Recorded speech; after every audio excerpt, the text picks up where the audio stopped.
Everyone, welcome to my new video. তো জানুয়ারি মাসের শুরুর দিকটা আমরা পুরো দুর্গাপুরবাসী ভীষণ এক্সাইটেড থাকি, কারণ হচ্ছে এই সময়টা আমাদের এখানে কল্পতরু মেলা হয়, যেটা আমার মনে হয় না দুর্গাপুরবাসীর কেউ বাকি থাকে মেলা দেখতে যাওয়ার জন্য।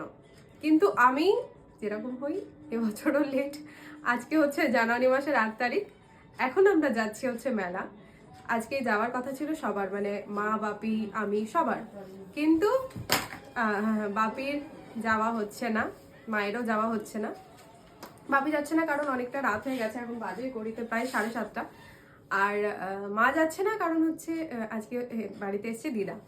তো দিদা তো অত দূর হাঁটা, মানে মেলাতে অতটা হাঁটাহাঁটি করতে পারবে না, তো যার জন্য মা আর বাপির যাওয়া ক্যান্সেল হয়ে গেছে। যাচ্ছি হচ্ছে আমি, মেজদি আর মেজদির ছেলে, মানে হচ্ছে জিৎ। তো চলো লেট না করে বেরোনো যাক। বলো না কি খাবে, বলো না কি খাবে, কি খেতে ইচ্ছে করছে, কি খেতে ইচ্ছে করছে? কিচ্ছু খেতে নেই মেলায় আর সব রকম দিয়ে বলছে যাতে ডিম টিম ঠেকানো থাকবে ওই সব জিনিস নিস না। তো চলো যা পাবো তাই নিয়ে আসবো। বাপে কি খাবে? যা ইচ্ছা। তো চলো বেরিয়ে যাই। জিৎ চলে গেছে। যাওয়ার পর সবার প্রথমেই যেটা কাজ ছিল হচ্ছে গাড়িটাকে স্ট্যান্ড করা, তো সেটাকে করে নিয়ে আমরা সোজা প্রথমে চলে গেছিলাম হচ্ছে মেলার ভেতরে। মানে প্রত্যেক দিন কিছু না কিছু এরকম গানের প্রোগ্রাম হয়, সরি গানের ঠিক নয়, কিছু না কিছু কালচারাল প্রোগ্রাম হতেই থাকে। তো আজকেও একটা প্রোগ্রাম চলছিল গানের, তো সেটা কিছুক্ষণ দেখে তারপরে আমরা বেরিয়ে পড়লাম মেলার জন্য। কারণ খুব একটা হাতে আমরা সময় নিয়ে আসিনি, কারণ আমাদের মেলা যেতে যেতে অলরেডি তোমাদের দেখালাম হয়ে গেছিলো 7:30। আর আমাদের বাড়িতে ডিনার হয় রাত্রিবেলা 9:30-র মধ্যে আর কি, যেহেতু বাপি ভোরবেলা ওঠে, তো সবার জন্য ডিনারটাও নিয়ে যাওয়ার ছিল। তো এই জন্যই আমাদের আজকে একটু তাড়াহুড়োই ছিল। তো ফাইনালি আমরা আজকে চলে এসেছি হচ্ছে কল্পতরু মেলা, আর এই হলো সামনের দিকের গেট, এটাই এন্ট্রি গেট। তবে জানো তো ভাগ্যক্রমে আমরা ডেটটা খুব সুন্দর বেছে নিয়েছিলাম। 8 তারিখ ছিল হচ্ছে বৃহস্পতিবার, যার জন্য মেলায় ভিড় কিন্তু খুব একটা যে ছিল তেমনটা নয়। কিন্তু দিদির হাত ধরে আমি টুকটুক টুকটুক করে মেলার ভেতরে ঢুকেই গেলাম। আর মেলায় প্রবেশ করেই সবার প্রথমেই আমরা যেখানে চলে এসেছি সেটা হচ্ছে রাইডসের সাইডে। আমি একদমই রাইডস লাভার নই, আমি কোনো কিছুতেই চাপতে পছন্দ করি না।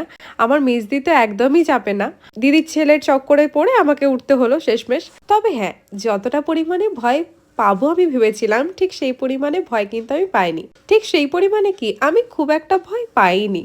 আর এদিকে আমি দিদির ছেলেকে মানে সবসময় ভরসা দিয়ে গেছি যে ভয় একদম পাবি না, ভয় একদম পাবি না, আমি আছি পাশে, তুই ভয় একদম পাবি না। কিন্তু ও তো ভয় পাই না, মানে আমি যদিও ভয় পেয়েছি ও সেইটুকুও পায়নি।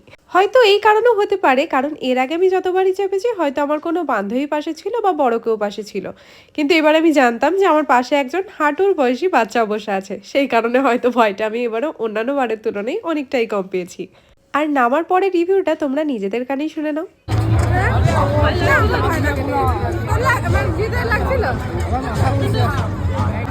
তোমার ওজন মিনিমাম 130। সো মেজদি যেহেতু আগের রাইডসটাতে উঠতে পারেনি, তাই আমরা এখন চলে এসেছি হচ্ছে ব্রেক ডান্সে। একমাত্র এটার ভয়টাই আমরা সহ্য করার, মানে আমাদের সহ্য করার ক্ষমতা আছে, শুধু আমার আর মেজদি নয়, আমাদের 4 বোনেরই। এটা ছাড়া আর কোনোটাতেই ওঠার দুঃসাহস আমরা রাখি না, একমাত্র আমি এই টোটাটাতেই উঠি। আর তাছাড়া নাগরদোলাতে তো আমি কল্পনারও বাইরে। আমার মনে হয় না আমি এ জন্মে আর ওই নাগরদোলাতে কোনোদিন চাপতে পারবো। হ্যাঁ, তবে চাপার যে ইচ্ছে আছে এমনটাও নয়। এই ব্রেক ডান্সে বসে বসে মেজদি আমাকে জিজ্ঞেস করছে, হ্যাঁ রে কোয়েল, তোকে যদি আমি 500 টাকা কর করে নোট দিই, তুই কি নাগরদোলাতে উঠবি? আমি বললাম কখনো না। তারপর মেজদি বলছে যদি 5,000 দিই, আমি বললাম ভেবে দেখতে পারি। তবে এটাও সত্যি নয়, আমাকে যদি কেউ 5 লাখও দেয় আমি তাও উঠবো না। তবে হ্যাঁ, যদি কেউ 5 কোটি দেয় তাহলে আমি শিওর এটা ভেবে দেখতে পারি। এর আগে আমরা বহুবার ব্রেক ড্যান্সে চেপেছি, কিন্তু এই ব্যাপারটা আমরা এই প্রথমবার নোটিস করলাম যে ব্রেক ড্যান্সের মধ্যে যে গাড়িগুলো থাকে না, প্রত্যেকটার গাড়ির নাম্বার আলাদা আলাদা। প্রত্যেকটাই আলাদা আলাদা স্টেটের। যেমন আমরা বসছিলাম হচ্ছে ওয়েস্ট বেঙ্গল, সামনেই ছিল হচ্ছে ইউপি, তার পাশে ছিল উড়িষ্যা। আর মোর ইম্পর্টেন্ট পার্ট হচ্ছে গাড়িগুলো প্রত্যেকটাই হচ্ছে অডির গাড়ি, মানে গাড়ির পেছনে ব্র্যান্ড লেখা আছে অডি। তো এটাকে নিয়ে আমরা বেশ কয়েকক্ষণ ধরে হাসাহাসি করলাম যে অডির গাড়িতে তো জীবনে উঠতে পারবো না, ভাগ্যিস এগুলো এসেছিল তাই অডির গাড়িতে আমাদের চাপা হয়ে গেল। তো যাই হোক, এটা নিয়ে বেশ কিছুক্ষণ মজা করার পর তারপরে চলতে আরম্ভ করলো ফাইনালি।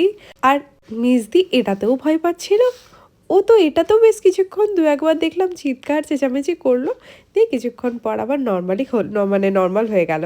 আমি ভিডিওটা অন করে রেখেছিলাম আর আমার ঠান্ডায় হাত কাঁপছিল, কারণ হাওয়াটা দিচ্ছিল প্রচণ্ড পরিমাণে। আর আমি ফোনটা যেহেতু ব্যাক সাইডে করে রেখেছিলাম, অফ অনের সুইচটা বারবার হাত কাঁপতে কাঁপতে অফ হয়ে যাচ্ছিল ভিডিওটা।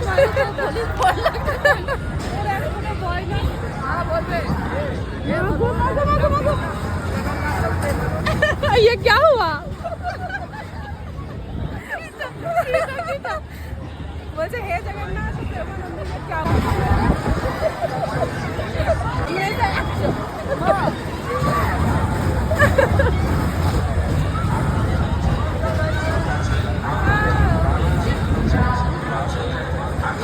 জিৎ জিৎ জিৎ এইদিকে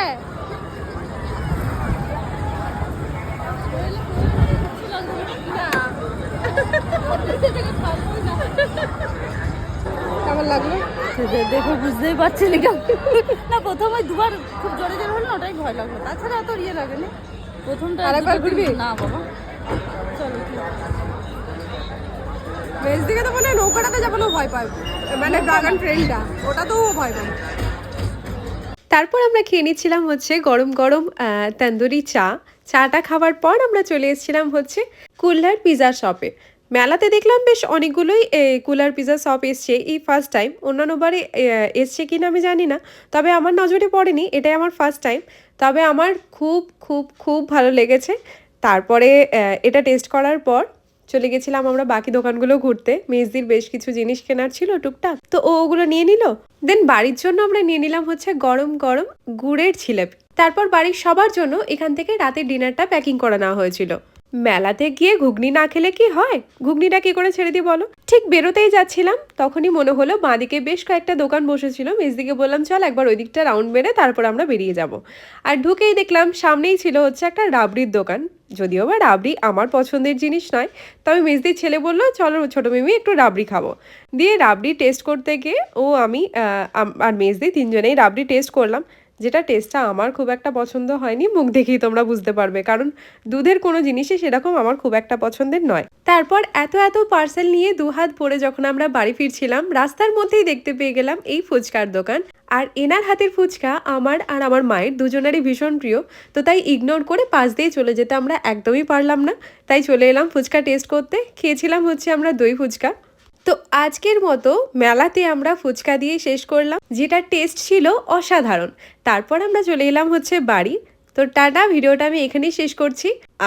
সবাই ভালো থাকবেন, সুস্থ থাকবেন, সাবধানে থাকবেন।